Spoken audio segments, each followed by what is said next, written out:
Hello friends, welcome again to my YouTube channel. आज के video में हम बात करने वाले हैं all new i20 Asta optional top model में जो क्रूज कंट्रोल के ऑप्शंस आते हैं वो किस तरह काम करते हैं, और इसको चलाकर भी देखेंगे रोड पर कि क्रूज कंट्रोल किस तरह काम करता है। और सबसे पहले देखते हैं कि इसके बटन्स क्या क्या काम करते हैं।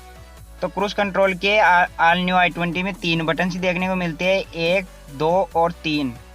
इस बटन से क्रूज कंट्रोल को आप अप्लाई कर सकते हैं 30 की स्पीड से अबव जाकर।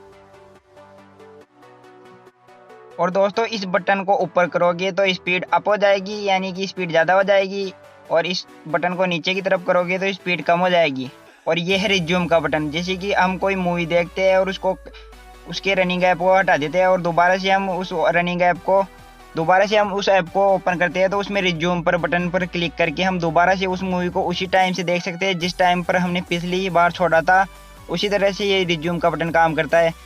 अगर आपने क्रूज कंट्रोल को अप्लाई कर दिया 50 की स्पीड पर और आपको ब्रेक या क्लच कोई भी यूज करना पड़ा, तो क्रूज कंट्रोल बंद हो जाएगा, डिसेबल हो जाएगा।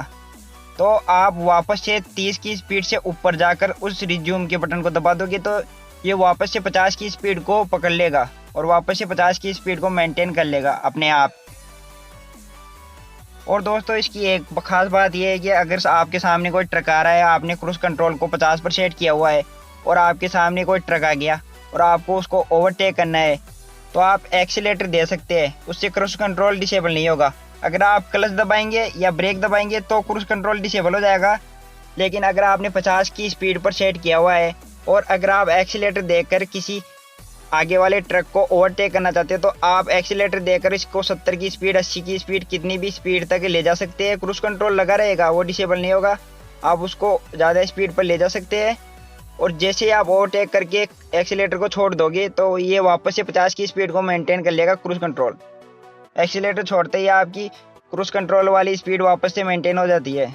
तो चलिए अब चलते हैं सड़क पर और देखते हैं कि क्रूज कंट्रोल किस प्रकार से काम करता है। दोस्तों, अगर आपने 30 की स्पीड पर क्रूज किया हुआ है और गियर आपने थर्ड लगाया हुआ है, तो आप यहाँ से अगर स्पीड को इंक्रीज करोगे 50 तक ले जाओगे, MID में गियर चेंज करने के लिए आपको नोटिफिकेशन आएगा। तो आप क्लच दबाकर गियर चेंज करोगे, 4th या 5th गियर पर ले जाओगे तो क्रूज कंट्रोल डिसेबल हो जाएगा, फिर आपको वापस से रिज्यूम करना होगा। तो दोस्तों, सबसे पहले कार की स्पीड को मैं 30 से अबव लेकर जाता हूँ और उसके बाद क्रूज कंट्रोल के बटन्स को अप्लाई करके चेक करेंगे कि ये किस तरह से काम करते हैं और क्रूज कंट्रोल किस तरह से वर्क करता है। तो मैं सबसे पहले कार की स्पीड को 30 से अबव लेकर जा रहा हूँ। कार अब 30 से अबव जा चुकी है, तो अब क्रूज कंट्रोल के बटन को हम प्रेस करेंगे तो उसी स्पीड पर कार क्रूज हो जाएगी और फिर हम एक्सीलेटर को छोड़ सकते हैं। जैसा कि मैंने एक्सीलेटर को छोड़ दिया है और कार 33 की स्पीड पर क्रूज कर रही है। और अब हम इस बीच वाले बटन से, जो कि क्रूज कंट्रोल और रिज्यूम के बीच में जो बटन है प्लस माइनस लिखा हुआ, उस बटन से स्पीड को कम और ज़्यादा कर सकते हैं। अब मैं इस बटन से स्पीड को अप करता हूँ, प्लस करता हूँ, तो ये 34 की स्पीड पकड़ लेगी और फिर 35 की। आप जैसा कि देख सकते हो 35 की स्पीड पर चल रही है। अभी 36, 37, 38 तक मैंने क्रूज कर दिया है और अब इसको कम करने की बारी है। तो अब इसको कम करते हैं, 35, 34 और 33।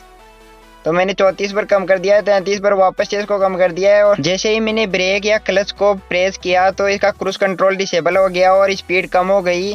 तो इसको फिर से 30 के ऊपर ले जाकर इस रिज्यूम के बटन को प्रेस करेंगे तो ये वापस उस 33 की स्पीड पर क्रूज हो जाएगा जिस स्पीड पर हमने पहले क्रूज किया था।